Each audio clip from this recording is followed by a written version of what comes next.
कि अहिलय शेर पे हौ सवारी मैया शेरवाली अइलय ना कि अहिलय शेर पे हौ सवारी मैया शेरवाली अइलय ना हो भवानी अइलय ना हो भैया शेरवाली अइलय ना कि अइलय शेर पे हौ सवारी मैया शेरवाली अइलय ना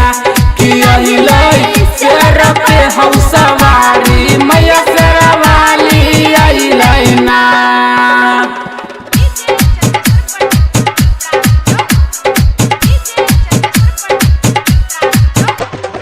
बोली बोली दुर्गा मैया की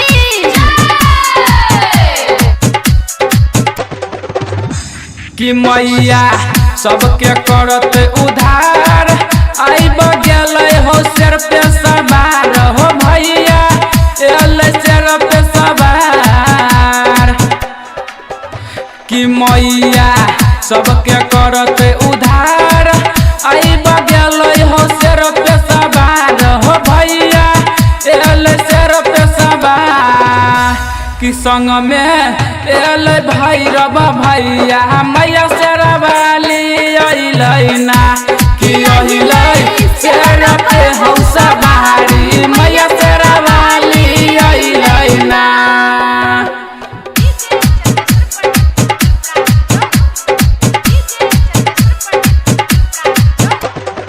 बोली बोली दुर्गा मैया की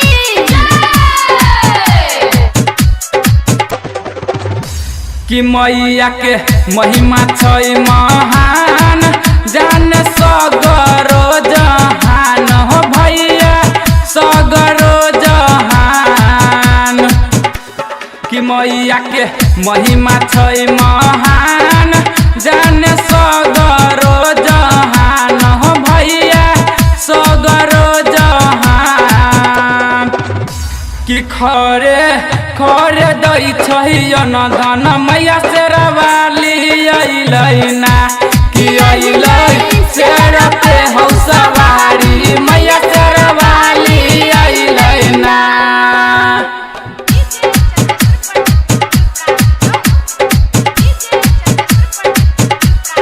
अखन अहाँ सब सुनि रहल छियै जय मां काली रिकॉर्डिंग स्टूडियो फुलपरास चौक से। कि बड़ निक लागे शेर के सवारी